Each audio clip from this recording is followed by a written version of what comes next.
চলতি মাসের ২১ আগস্ট বঙ্গভবনে পররাষ্ট্র প্রতিমন্ত্রী হিসেবে শপথ নেন হুমায়ুন কবির। শপথের পর সোমবার প্রথমবারের মতো পররাষ্ট্র মন্ত্রণালয়ে অফিস করেন তিনি। প্রথম কর্মদিবসেই গণমাধ্যমের সঙ্গে আলাপচারিতায় উঠে আসে ব্রিটিশ নাগরিকত্বের বিষয়টি। নিজেকে বাংলাদেশের নাগরিক হিসেবে পরিচয় দিয়ে দেশের প্রতি তার অবস্থান নিয়ে কোনো প্রশ্ন থাকা উচিত নয় বলে মন্তব্য করেন হুমায়ুন কবির। আমি বাংলাদেশি, আমি তো বাংলাদেশি।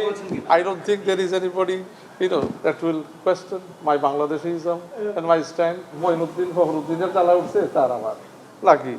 দেশের পক্ষে জোরালো অবস্থান নেওয়া মানুষ সকল, দেশপ্রেমিক মানুষ যারা আছে, দেশের পক্ষে যারা অবস্থান নেয়, সবাই মিলে ইনশাল্লাহ এই দেশকে এগিয়ে নিয়ে যাব।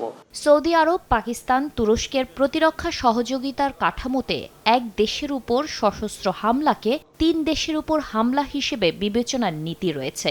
মক্কা প্রতিরক্ষা চুক্তিতে বাংলাদেশের সম্ভাব্য সম্পৃক্ততা নিয়ে জাতীয় স্বার্থ ও পরবর্তী বৈশ্বিক বাস্তবতার আলোকে বিষয়টি ইতিবাচকভাবে দেখার কথা জানান প্রতিমন্ত্রী। বাংলাদেশের leadership, particularly honourable prime minister Tarek রহমানের লিডারশিপ কে তারা অনেক জায়গায় আমন্ত্রণ জানাচ্ছেন। এমনও হয় যে ইসলামিক নেশনসের মধ্যে একটা সিকিউরিটি প্যাক্ট হয়, তাহলে এখানে তো আর অস্বাভাবিক না যাওয়া। So let's see, it's being viewed positively.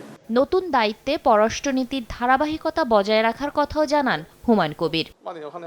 Shatila Sharmin, সময় সংবাদ, ঢাকা। এক মিষ্টি সকাল, কানে কানে কিছু গুনগুনিয়ে বলে যায়, কাছে আয় ভেসে যা, হাজার ফুলের ঠিকানায় ছুঁয়ে দে, ডুবে যায় সুগন্ধে সেই সীমানা। তিব্বত লাক্সারি সো, বাংলাদেশের রূপ।